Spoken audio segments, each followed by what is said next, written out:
Okay.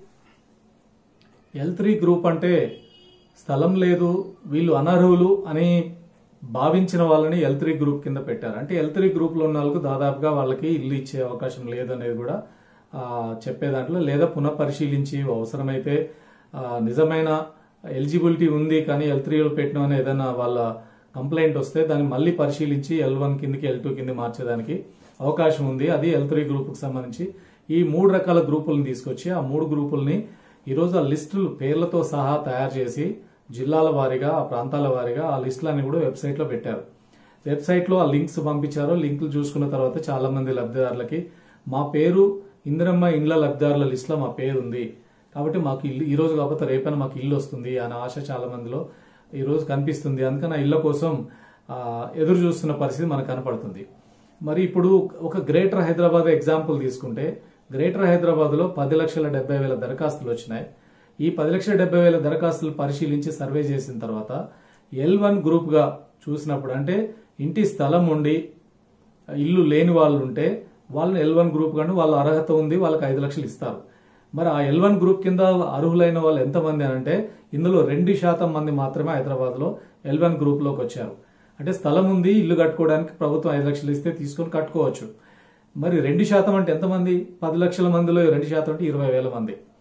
వాస్తవంగా రాష్ట్ర ప్రభుత్వం స్కీమ్ ఏంటి? ఇందిరమ్మ ఇండ్ల స్కీమ్ లో ప్రతి నియోజకవర్గానికి ప్రతి సంవత్సరం 3,500 ఇల్లు కడతామని చెప్పి వాళ్ళ స్కీమ్ ప్రకటించారు. అంటే గ్రేటర్ హైదరాబాద్ లో 24 నియోజకవర్గాలు ఉన్నాయి.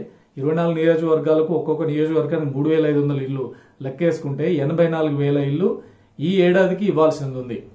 84,000 ఇవ్వాల్సిన దగ్గర ఇప్పుడు ఐడెంటిఫై చేసిన అర్హులను గుర్తించింది 20,000 మంది. 10 లక్షల మంది దరఖాస్తులు 20,000 మంది. ఒక్క సంవత్సరానికి 84,000 మందికి ఇల్లు కట్టే అవకాశం ఉన్నప్పటికీ కూడా నిధులు ఇవ్వడానికి ప్రభుత్వం సిద్ధపడ్డా అటువంటి అర్హులు అక్కడ కనపడట్లేదు. మరి ఇప్పుడు ఇన్ని లక్షల మంది దరఖాస్తు పెట్టుకున్న వాళ్ళ పరిస్థితి ఏంది? ఇక రెండో L2 గ్రూప్ ఉంది. L2 గ్రూప్ ఏంది? అది ఇంటి స్థలం లేదు, వాళ్ళకి ఇల్లు లేదు. మరి ఇంటి స్థలం లేనప్పుడు ఏం చేయాలి? అదే గ్రామాల్లో అయితే ఇంటి స్థలం అక్కడ ప్రభుత్వం అయినా చూసి మీరు చెప్పారు. రెండో గ్రూప్ L2 గ్రూప్ సంబంధించి మేమే స్థలం ఇస్తాం, దానికి డబ్బులు కూడా మేమే ఇస్తాం, ఇది రెండో దశలో చేస్తాం అన్నారు. మొదటి దశలో స్థలం ఉన్నవాడికి ఇల్లు, రెండో దశలో స్థలం ఇచ్చి ఇల్లు కట్టుకోవడానికి నిధులు ఇచ్చేది అది గ్రామీణ ప్రాంతాల్లో ఇల్లు స్థలం ఇవ్వగలుగుతారు. హైదరాబాద్లో ఇస్తారా?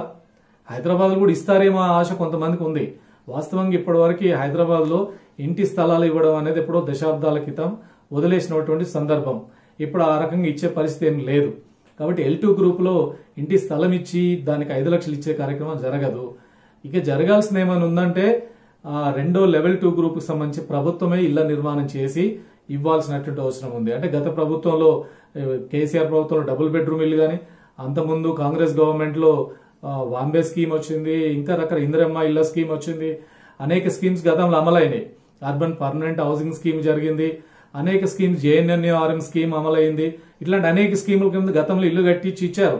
ఆ పద్ధతుల్లో ప్రభుత్వం కట్టి ఇవ్వాల్సిన పరిస్థితి ఉంటుంది. దాని కిందనే స్థలం లేని వాళ్ళు ఎక్కువ మంది, లక్షల మంది, 90% అట్లాంటి వాళ్ళు ఉన్నారు. మరి వాళ్ళకి ఇల్లు ఎక్కడి నుంచి వస్తాయి?